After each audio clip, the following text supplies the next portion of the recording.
All right, greetings everybody, and welcome to week number 15. That is right, week number 15 of your 7314 class, which is your reference class. As always, I'm your professor, Dr. J.S.K. Alston, and what I want to do first is congratulate you all for making it through. This is your final week. This is your final week. And you've done a lot, so be proud of yourself. You created a LibGuide, most of you for the first time in your life. You've edited Wikipedia, a lot of you for the first time in your life. You performed a reference transaction, some of you for the first time in your life. You answered a lot of questions. You heard from a lot of people. You read a lot of material. And now you have one last semester long project to turn in and a discussion board prompt, and you're done. Discussion board prompt is due, please know, it is due on Thursday, not on Sunday. However, you know what? Grace period is due on Sunday, whatever. So just get it done. I know it says Friday. If you get it done by Sunday, I'm not taking any points off. It's all good. It's all good. I'm just happy. I'm happy that y'all made it. It's been a lot going on. It's been a lot going on in the world. Certainly everybody's on edge. We don't know if World War III is coming. There's been a lot going on in the country with the election, natural disasters, our field all over the place right now. Nobody is sure what end is up and what end is down. It is a lot going on out here, y'all. And in the midst of it all, I know that a lot of you also struggled with your own personal situations, and none of that stuff was easy, and I applaud you all for doing it. I'm very happy to see you all make it through the other side of it, okay? And so, this closeout check-in video that I'm doing right now, more than anything, this is to tell you kudos and to tell you that, because most of you, this is my first class with you.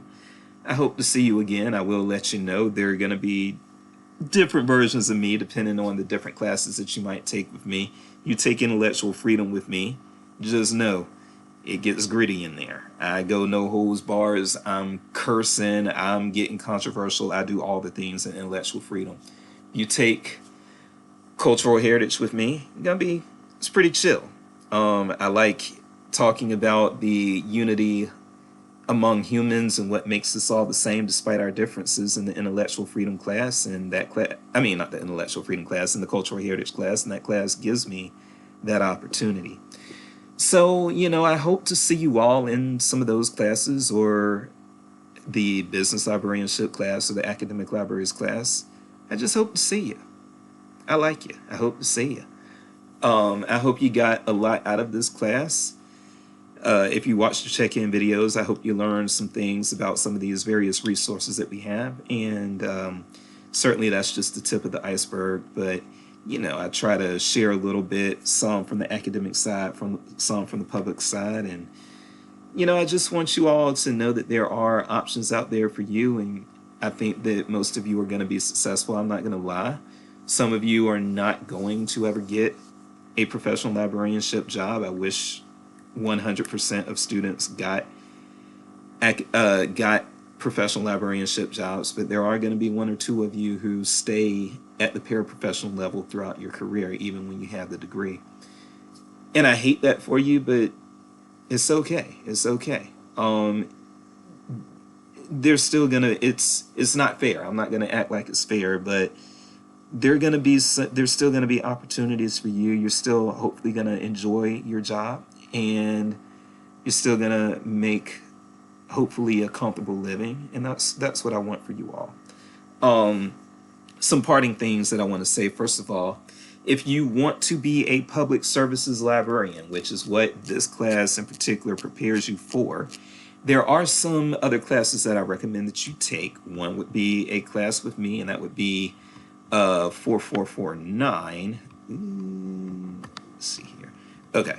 Well, since we're here, let's say this one first. So, if you are interested in if you're interested in public services, one thing to do is build your skill set in these various public services things. You can build your skill set within health librarianship, and if you want to do that, then 9416 is a class that you should take at some point. Health and medical information and services in libraries. And then also, if you want to be public services, another class that I would recommend you take is a class I teach, and that's going to be 9449. Sorry about that, 9449, which is basically the business librarianship course. What's the formal title? Services to business communities and entrepreneurs. Okay, it's basically the business librarianship course, and I'm going to be teaching that this spring. It's going to be an 8-week course, not a 15-week course. And quite frankly, it's not. Most 8-week courses are actually 15 weeks of work crammed into 8 weeks of class. This really is 9 weeks of work crammed into 8 weeks of class. So it's not very stressful at all. It's kind of cheating. You're getting a 3-credit class, but only doing about enough work for a 2-credit class. Okay. So that's a class for you to consider as well. And I would love to have you all. But yes, if you want to be a public services librarian, what I want to recommend to you right now is to build your skill set up. Build that skill set up, okay? Make sure that you are different from a lot of these other people graduating. There are a lot of people graduating from library school, y'all. Believe it or not, there are a lot of people graduating from library school, and these jobs, believe it or not, are competitive. But you can get one. You can get one. Again, not everybody's going to get one, but you can. You can. And so you should try. And one of the ways to try is to maybe take both of those classes, the health librarianship class and the business librarianship class. Get both of those skill sets. They will set you apart. And that's what you need to do, is make yourself different from all these other people who are graduating, okay? There's not a government documents librarianship class, but what I will say is that you can, let's see. Yeah, so there is a YouTube channel that you might be interested in. It's Help, I'm an Accidental Government Document, Help, I'm an Accidental Government Information Librarian. There are several webinars up here, 78 in total. Some of them going back about 9 years. I've been doing this for a long time, but some of them more recent. And so, unfortunately, we don't have a class that'll teach you the skill set for government documents librarianship, and I certainly am not good at that. I've only used SUDOC numbers maybe 11 times in my entire career, and my career started in 2008.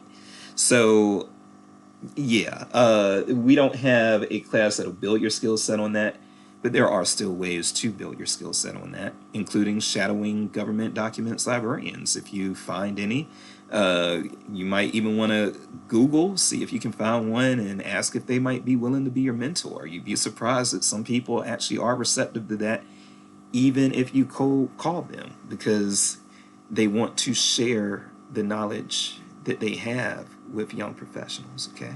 New professionals and with students. So, yeah, set yourselves apart. That's the main thing I want you all to do, is set yourselves apart, but also maintain work-life balance. Protect your health with your boundaries. Make sure you have boundaries when you work library jobs, okay? And, if you need to talk to somebody, if you need to talk to a therapist, this is part of the caring profession. So we do have issues related to burnout and compassion fatigue and those sorts of things. If you are in need of talking to somebody, don't be shy about doing that either. You are precious, you are beautiful, and you are worth self-care. Okay? I think I'll leave it at that. Again, I hope to see you all soon in another class. But again, I just want to warn you, if you get me for the intellectual freedom class, it is a class where, again, I tend to really let loose in that class. So be ready for that. But all my other classes, I'm pretty low-key and pretty chill. But you have to be edgy in an intellectual freedom class, because you have to push those boundaries of intellectual freedom. So that's what that is. But anyway, enough about that. You all are wonderful. Go ahead and finish those semester-long projects, turn them in, and enjoy a well-deserved break.